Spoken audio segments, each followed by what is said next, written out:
Welcome to Nature's Newsroom at the heart of COP26. I'm Maitreyi Sitharaman, and joining me is Rob Cameron, the Global Head of Public Affairs at Nestlé, one of the world's largest consumer companies. You know you've eaten something that's come out of Nestlé, and open your pantry, it's going to be in there. So exactly. It is a big question to ask you at this point, Rob. Yeah. You've made a massive commitment for carbon emissions reductions for this decade, a 50% commitment. Yep. That's good. That's what science says.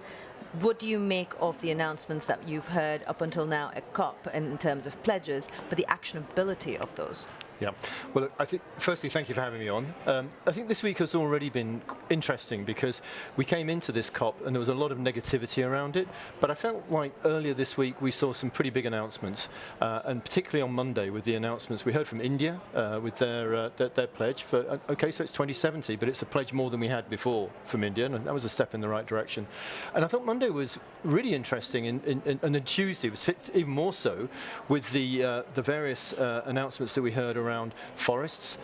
We heard pledges from governments, we heard pledges from industry, we heard pledges from investors, public and private capital, all coming together. So I felt like there's some real progress made. We've had quite a pledge today as well on Energy Day, where you've had a number of countries say we will get out of coal by 2035. Yeah, the coal announcement's important. The coal announcement's important, but all of these are further down the line, and they seem to be focused only on one thing, but they're not really a holistic view of all that needs to change in terms of what needs to happen. What's your stand and what's Nestlé's stand on all of the issues that need to be touched on to truly be net zero?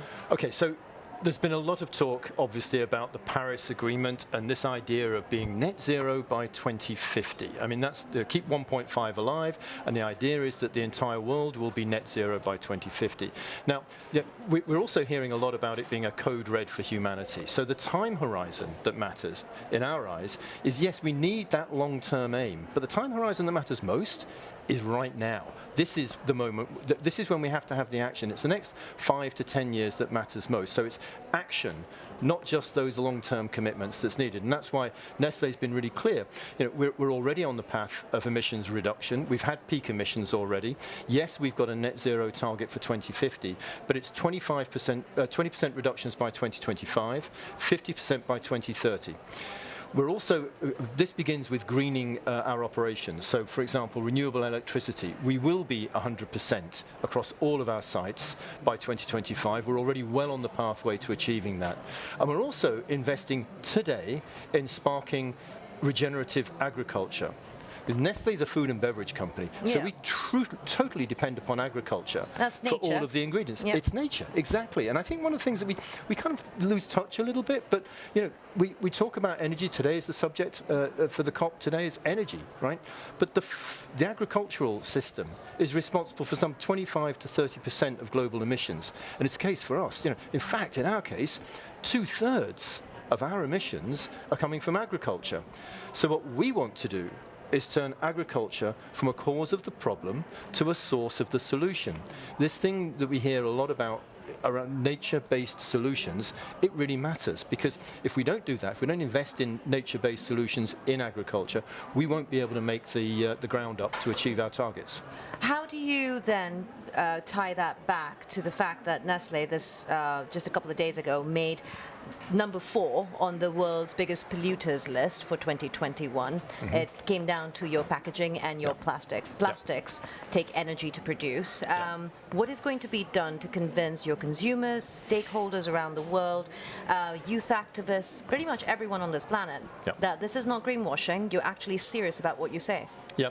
No, look, we're absolutely clear. None of our packaging should end up as landfill litter or in the oceans. And that's our vision, that literally none of our packaging ends up in landfill litter. So we've set some really stiff targets for this, and we've made a start on it, and we're well on the way to making some very serious investments. And let me tell you a little bit more about that. So the first thing is, all of our packaging, we've got the target of all of it being recyclable or reusable by 2025. I mean, we're sitting here at the end of 2021, so that's not some airy-fairy long-term goal. That's in the here and now. What we've also got to do is make sure that we've got the other actions in place. So reducing the amount of packaging, so eliminating packaging where it's not needed, so Where you've got extra shrink wraps, we can get rid of that. Where we can maybe fill the bottle up a little bit more, that reduces the packaging. So there's areas like that we can focus on. And your own recycling plants? Absolutely. Well, we don't own our own recycling plants particularly. Will you have them? Because in certain markets, that's the biggest problem. Exactly. And that's one of the great challenges. We're looking at reuse and refill systems. Now, a lot of focus is on single-use plastics. Now, in the case of water bottles, PET is incredibly recyclable. That's not difficult. In many parts of the world, particularly here, it's commonplace to recycle, and okay, there it is. Now, in some parts of the world, those facilities aren't there. So we have to reinvent the models. So that's where the reuse and refill systems, we've got 30 pilots all around the world looking at reuse and refill systems and using things like RFID codes so that the machine knows exactly who the customer is when they bring it along. What's the target, Rob, if I may ask you for this? What is the target year that you expect some of these to actually have an impact, so you don't make next year's list or the year after? Well, I agree. It's a question of how you accelerate. So we've got the 2025 fully recyclable and reusable by then, and we're working closely with partners like Ellen MacArthur Foundation and many others on this journey. The challenge for us, though, is that if you look at it through the lens of retailers, right? So on the reuse and refill thing, now Nestle, we have, as you've already mentioned, there's a lot of brands that are Nestle brands. So imagine this: we go to a retailer and say, "Hey, would you like to put in this big system in your store, in your supermarket?" And then along comes the other guy, along comes the next person, saying, "Would you put our..." And the retailer's got all of these different stands for reuse and refill.